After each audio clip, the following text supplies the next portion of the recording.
말씀 보겠습니다. 오늘 하나님께서 주신 말씀은 사도행전 27장 1절에서 2절까지의 말씀입니다. 사도행전 27장 1절에서 2절 말씀, 제 성경으로는 신약 234쪽입니다. 우리 함께 봉독하겠습니다.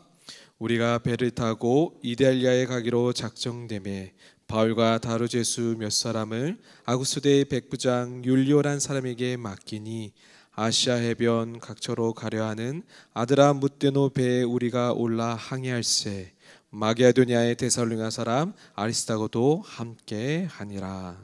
아멘. 사도 바울이 구금되어서 재판을 받고 로마 황제에게 상소해서 자신의 문제를 그렇게 상소하기 전에 사실 3차 전도 여행 때부터 로마에 가기로 계획하였습니다. 예배소를 떠나 마게도냐와 아게아를 거쳐 예루살렘으로 갔다가 다시 로마로 향하는 계획이었습니다. 바울은요, 아굴라와 브리실라 부부로부터 소개받은 로마 교회와 성도들을 만나기를 간절히 원했고, 당시 로마는 세상을 대표하는 대표적인 도시였기에 복음을 전하려는 열망으로 컸습니다. 뿐만 아니라 거기서 더 가면 세상의 끝이라 알려진 서바나, 스페인으로 갈 수 있었습니다. 그렇게 세상 끝까지 복음 전하기를 간절히 바랬습니다. 그렇게 그동안 자기가 여러 교회로부터 받은 헌금을 가지고 예루살렘을 방문하여 돕고 로마로 이렇게 향하고자 했습니다.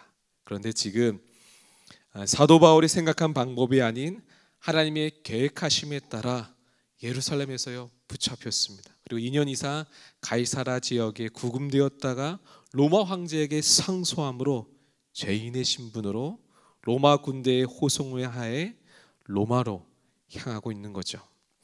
여러분, 호송이라 하지만 사실 여러 위로부터 경호를 받으며 로마로 가는 거죠. 그렇게 로마의 여정이 시작됩니다. 여러분, 이 바울의 호송 책임을 맡은 사람은요, 로마 군대의 백부장 율리오라는 사람입니다. 그는 아드라 뭇데노로 향하는 배를 타고 가이사랴를 떠났어요. 시돈을 거친 다음 그리고 루시아의 무리로 갈 계획을 세웠습니다. 이 무라에서요 로마로 가는 배를 갈아타려고 했던 거죠. 사실 가이사랴를 떠나는 지금 이 맞바라를 맞으면서 항해해야 했습니다. 그런데요, 곧 항해가 불가능해지는 겨울이 다가오는 시기였기 때문에요, 순탄치 않은 항해가 예상되었습니다. 항해가 시작되었습니다. 예상했던 대로 이 맞바람이요 불어오기 시작했습니다. 이 맞바람을 피하고자 하여 항로를 수정하면서요 다행히 이 무라라는 지역에 안전하게 도착했습니다. 그리고 때마침 이 로마로 가는 알렉산드리아로 향하는 배가 있었던 거죠. 여러분, 이 배는요 연안을 주로 향해하는 아드라 이 뭇데노라는 배보다요 큰 배였습니다. 이 대해를 항해할 수 있는 훨씬 큰 배였죠. 백부장 율리오는요, 이 정도의 배쯤이면 항해하기에 좋은 계절이 아니어도 문제가 없을 거다라고 생각했습니다. 하지만 성경 말씀을 보니까요, 상황이 생각보다 좋지 않았습니다. 여전히 불어오는 이 역풍으로 인해서요 원래 항로로 가지 못하고 맞바람과 이 거친 물살에요 배가 거의 떠내려 가다시피 항해를 했습니다. 그래서 그리스의 남쪽 해안을 따라 이 미항이라는 아주 작은 항구에 간신히 도착을 하게 된 거죠. 여러분, 지금 로마로 향하는 바울의 여정이 어떠합니까?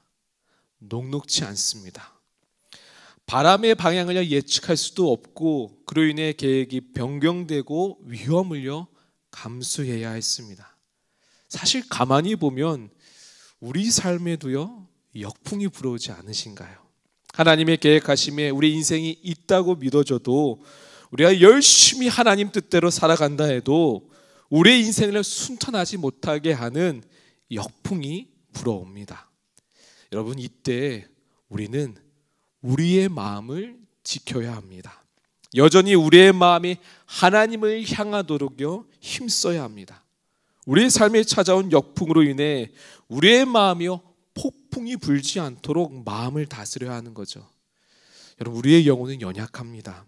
작은 바람이, 작은 파도가 어느새 광풍처럼, 해일처럼요, 우리의 마음을요 뒤집어 놓기도 하는 거죠. 하나님을 향한 마음을 무너뜨리기도 하고 우리의 영혼을요 연약하게 만들어 버립니다. 성경을 보면 이것을 잘 보여주는 것이요 가인입니다. 아벨을 죽인 가인도 이와 같았습니다. 하나님께서요 아벨의 제사를 받으시고 가인의 제사를 받지 않으시죠. 이때 가인의 마음이요 요동치며 바람이 불기 시작했습니다. 분명 하나님께서요 죄를 다스리라고 경고하셨는데도 불구하고 가인은 마음을 지키지 못했습니다. 마음에 불어오는 이 작은 바람이요 광풍이 되었고요, 파도가 해일이 되었어요. 자기 동생 아벨을 죽이는 일까지 벌이게 되었습니다. 사랑하는 성도님들, 우리 인생에 찾아온 역풍으로 어쩌면요 우리의 수고가 헛되고 예상과 다른 일들이 펼쳐지고 그로 인해 실패하고 그리고 실수한 것처럼 느껴질 때, 고난이란 말할 수 있는 일들로 고통이 밀려올 때 저와 여러분이요 마음을 지키기를 간절히 소망합니다. 우리의 마음이 여전히 하나님께로 향하기를 간절히 소망합니다. 오늘 성경 이야기에서요 사도 바울이 이 마음을 지키는 자였습니다. 녹록지 않은 여정 가운데서요 자신의 마음을 지키는 모습을 보여줬습니다. 어떻게 그가요 그의 마음을 지켜나갔을까요? 그리고 그 가운데 어떤 일이 일어나게 되었을까요? 여러분, 바울과 일행들이 탔던 배는 이 서쪽으로 있는 로마로 가지 못하고 맞바람 역풍에 의하여서요 떠밀려서 지체하다가 예정에 없던 그리스의 작은 항구 미항에 도착하죠. 역풍으로 인해 시간이 많이 지체되었습니다. 배가 미항에 도착했을 때는 이미 항해가 어려운 겨울이 거의 다 다가왔습니다. 그런데 이 배의 주인 선주와 그리고 배를 항해하는 선장은요 이 미항이 작은 항구였기에 큰 폭풍이 불면 배가 파손되고 화물이 유실될 위험이 컸어요. 배가 정비된 대로 반나절만 가면 큰 항구가 나오는 이 베릭스로 가려고 했습니다. 여기서 조금만 더 가면 반나절만 가면 갈 수 있는 이 베릭스로 가려 했습니다. 바울은요 겨울이 다가오니까 항해하는 것이 위험하니까 이 미항에서 겨울을 보내자고 합니다. 여러분, 사도 바울은요 복음을 전하면서 배가 3번이나 난파되는 경험을 했습니다. 자신의 경험과 이 지금까지 만만치 않은 여정을 미뤄볼 때 수많은 사람들의 생명이 잃을 위험이 너무 큰 거예요. 그러니까 불편하더라도 많은 사람들이 생명을 잃을 수 있으니까 이 미항에서 겨울을 보내자고 합니다. 하지만 백부장과 많은 사람들이요 그러고 싶지 않은 거예요. 조금만 더 가면 크고 좋은 항구에서요 더 많은 것들을 누리면서 평안하게 혈락을 즐길 수 있으니까요 여기에 머물고 싶지 않은 거예요. 여러분, 그들에게서 선택의 기준이요 백부장과 선주와 선장 그리고 그 외 사람들의 선택의 기준은 자기의 이기심이었습니다. 자기의 유익과 만족이었습니다. 수많은 생명이 위태로울 수 있음에도 그들 각자의 이익과 편의만을 위해 미항을 떠나 더 큰 항구로 가자는 결정을 합니다. 그런데 말씀을 보니까 신기하게도요 배가 출발하려고 하니까요 순풍이 붑니다. 벨스 가기에요 너무 적절한 바람이 불어오는 거예요. 얼마나 신이 났을까요? 야, 잘했다라는 선택을 했을까요? 사도행전 27장 13절의 말씀처럼 그들이 뜻을 이룬 줄 알고 기뻐합니다. 신이 나서 서둘러 항해를 시작합니다. 그런데 얼마 가지 않아 문제가 일어납니다. 유라굴라라는 광풍이 불어닥칩니다. 결국 유라굴라가요 모든 것을 알아가고 바울의 말처럼 생명마저 위태롭게 되어집니다.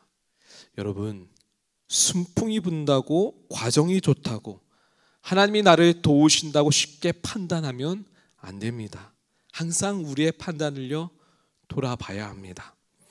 나 자신을 위한 편리한 선택을 하는가, 아니면 하나님의 사람으로서 하나님의 뜻에 부합한 선택을 하는가? 마음에 지키는 자는 선택의 기로에서 쉬운 길이 아니라 하나님께 부합한 생명이 사는 선택을 하고자 노력합니다.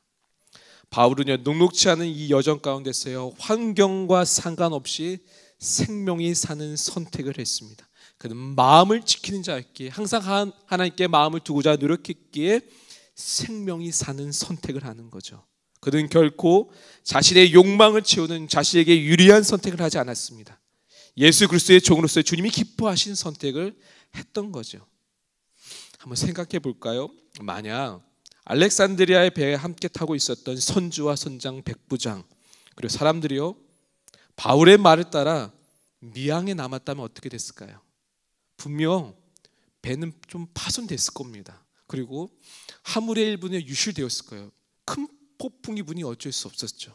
하지만 많은 생명이 위태로워지고 결국 모든 것을 잃게 되어진 상황은 피할 수 있었을 겁니다. 그리고 불편하기도 했을 겁니다.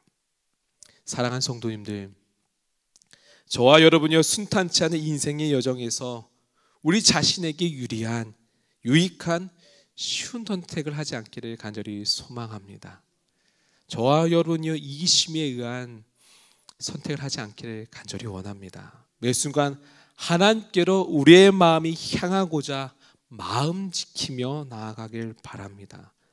그로 인해 선택의 기로에서요, 자신의 유리에게 짧은 선택이 아니라 진정 하나님이 원하시는 뜻을 분별해 감으로 나와 내 주변의 생명이 살아난 일들을 만들어 갈 줄로 믿습니다. 오늘 이 새벽 우리가 주님 앞에 기도할 텐데요, 주님, 오늘 이 새벽 제 마음을 지키게 하여 주시옵소서. 이 마음이 지금 어디에 있습니까? 하나님께 있습니까? 아니면 내 자신에게 편의와 안위만을 위해 향하고 있습니까? 주님, 오늘 하루 이 삶 가운데 하나님을 위한 선택을 하게 하시고 하나님께 마음을 두게 하여 주시옵소서. 수많은 선택 가운데 우리가 놓여질 텐데 그 가운데 오직 예수만을 위한 선택을 하게 해달라고 기도하시기를 간절히 소망합니다. 근데요, 분명 넘어질 거예요. 쓰러질 거예요. 그리고 쉬운 선택 쪽에 발을 담글 수도 있습니다. 하지만 우리의 마음이 불편하게 한다는 건 성령님이 알게 하시는 겁니다. 다시 마음을 고쳐먹고 주님께로 나아가는 저와 여러분이 되기를 간절히 소망합니다. 이 시간 기도하겠습니다. 주님, 아버지의 자녀들이 여기에 모였습니다. 우리들이 여기에 있습니다. 성령님 인도하여 주시옵소서. 우리의 마음이 지킬 수 있도록 도와주시옵소서. 우리 인생의 수많은 역풍들이 불어옵니다. 하나님, 그로 인하여서 우리의 마음이 요동칠 때가 많습니다. 하지만 주님, 그것이 더 큰 광풍이 되어 해일이 되어 우리의 마음을 삼키지 않도록 우리의 영혼을 지켜주시옵소서. 우리의 마음이 여전히 주님께로 향하게 하여 주시고 선택의 기로에서, 오늘 수많은 선택의 기로에서 오직 예수를 위한, 오직 당신만을 위한 선택을 하여 주시옵소서. 하나님께 합당한 생명이 사는 선택을 할 수 있도록 지혜와 용기를 더해 주시옵소서. 오늘 우리의 삶을 올려드립니다. 성령님 일하여 주시옵소서. 예수님의 이름으로 기도합니다. 아멘. 주기도문으로 마치겠습니다. 하늘에 계신 우리 아버지여, 이름이 거룩히 여김을 받으시오며 나라가 임하시오며 뜻이 하늘에서 이루어진 것 같이 땅에서도 이루어지이다. 오늘 우리에게 일용할 양식을 주시옵고 우리가 우리에게 죄 지은 자를 사하여 준 것 같이 우리의 죄를 사하여 주시옵고 우리를 시험에 들게 하지 마시옵고 다만 악에서 구하시옵소서. 나라와 권세와 영광이 아버지께 영원히 있사옵나이다. 아멘. 오늘 말씀을 기억하시면서 기도하실 텐데요, 특별히 화성에서 큰 화재로 많은 생명이 잃게 되었습니다. 그 가운데 성령님 함께하여 주시고 위로하여 달라고, 그리고 이 나라 이 땅을 위해서 그리고 중보할 기도 제목이 있으시죠? 그것을 붙들고 함께 우리 뜨겁게 기도하도록 하겠습니다. 주 이름 부르짖고 우리 통성으로 기도하겠습니다. 주여.